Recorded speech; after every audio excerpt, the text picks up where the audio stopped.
The night history held its breath. The fall of the Berlin Wall, November 9, 1989, 10:45 p.m. Günter Schabowski shuffled his papers nervously as hundreds of journalists packed the East German press conference room. The tired-looking party official had no idea he was about to make the most consequential mistake in Cold War history. A bureaucratic blunder that would topple a regime, reunite a nation, and send shockwaves across the globe within hours. What happened next would prove that sometimes the mightiest walls fall not with a bang, but with a confused mumble into a microphone. The Berlin Wall, that concrete scar that had divided a city and symbolized global division for 28 years, was about to crumble, not from military might or political revolution, but from a single bungled press conference that no one saw coming. The concrete curtain, a wall. Born from fear to understand the magnitude of November 9, 1989, we must first grasp what the Berlin Wall represented. Erected virtually overnight on August 13, 1961, this wasn't merely a barrier between East and West Berlin, it was the physical manifestation of ideological terror. The East German government, hemorrhaging citizens to the prosperous West at a rate of 1,000 people per day, made a desperate decision that would define the Cold War era. The wall stretched 96 miles through Berlin, cutting through neighborhoods, separating families, and turning friends into strangers on opposite sides of history. It wasn't just concrete and barbed wire. It was a 12-foot-high monument to human division, complete with guard towers, anti-vehicle trenches, and orders to shoot anyone attempting to cross. Over its 28-year existence, at least 140 people died trying to breach this barrier to freedom. But by 1989, the wall was becoming an anachronism. The Soviet Union, under Mikhail Gorbachev's policies of glasnost and perestroika, was loosening its grip on Eastern Europe. Hungary had opened its borders with Austria, creating a back door to the West. Poland was embracing democratic reforms. The domino effect was accelerating, and East Germany found itself increasingly isolated in its hardline stance. The pressure cooker, a regime under siege. Throughout 1989, East Germany resembled a pressure cooker with a faulty release valve. Mass demonstrations swept through Leipzig, Dresden, and East Berlin. Citizens, emboldened by reforms elsewhere in the Soviet bloc, demanded freedom of travel, speech, and assembly. The phrase, "Wir sind das Volk," we are the people, became a rallying cry that echoed through the streets. Erich Honecker, East Germany's longtime leader, was forced to resign in October 1989, replaced by the marginally more moderate Egon Krenz. But it was too little, too late. The government was scrambling to maintain control while appearing responsive to public demands. They announced new travel regulations allowing limited movement to the West, but the bureaucratic process was deliberately complex and restrictive. This is where our story takes its most dramatic turn, because what happened next proves that history often hinges on the smallest of human errors. The fateful fumble. When confusion changed history.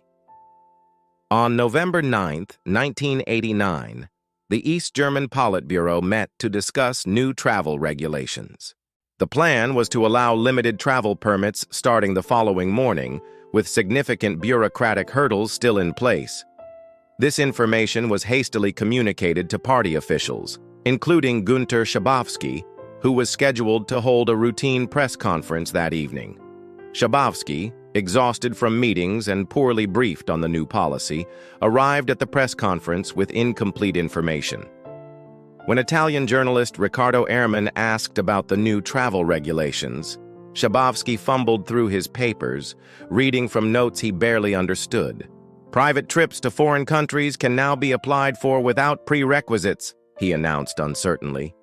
The room stirred with interest. "When does this take effect?" pressed another journalist. Schabowski paused, consulted his papers again, and delivered the words that would change history. "As far as I know, immediately, without delay. The room erupted. Journalists rushed to file their reports. Within minutes, the news was broadcasting across East and West Germany. The borders were open, effective immediately. But here's the crucial detail that makes this moment so extraordinary. Schabowski was wrong. The regulations weren't supposed to take effect until the next morning, and they still required permits and processing. His confused announcement was a complete bureaucratic error. The human flood, when words became reality. What followed was one of the most remarkable examples of how quickly human will can overwhelm government control. Within hours of Schabowski's announcement, thousands of East Berliners streamed toward border crossings, demanding passage to the west. The guards, who had received no official orders and were watching the same news broadcasts as everyone else, found themselves facing an impossible situation. At checkpoint, Charlie and other crossing points, crowds swelled to massive proportions.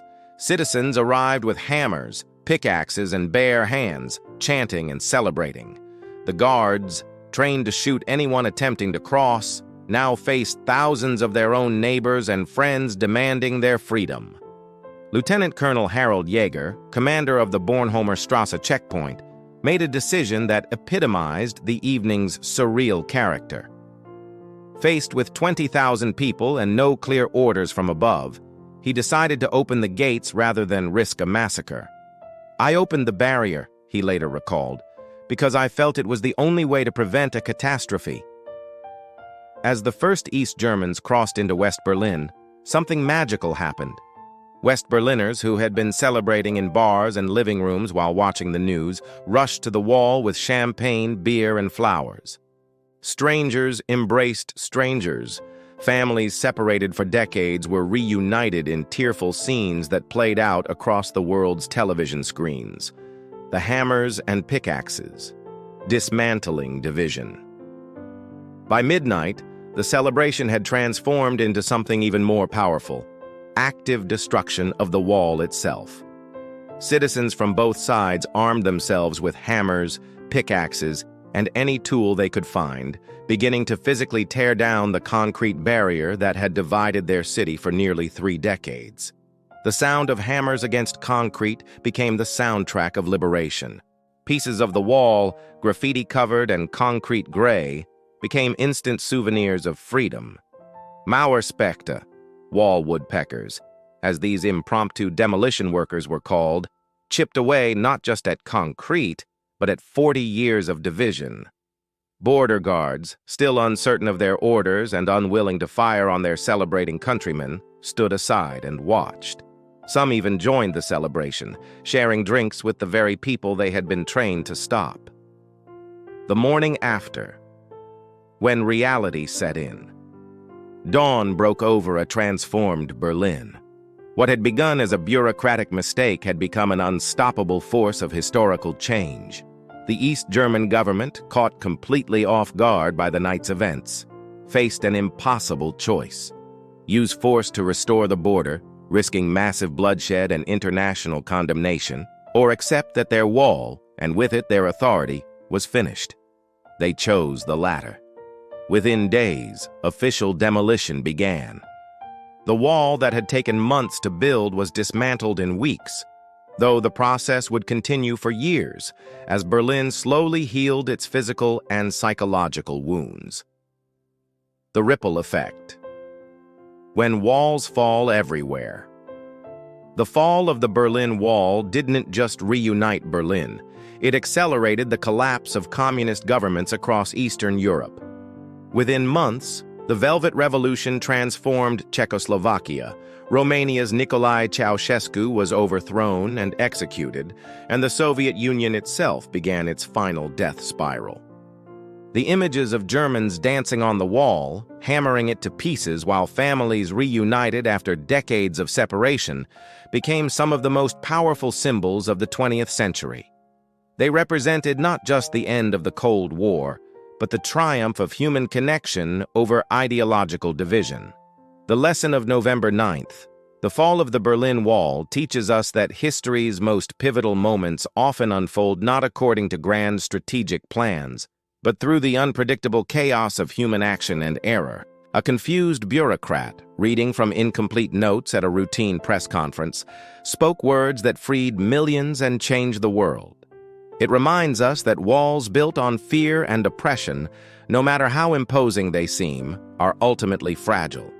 When people decide they will no longer accept division, when they choose connection over separation, even the mightiest barriers can crumble in a single night. As we face our own divisions today, the lesson of November 9th, 1989, endures.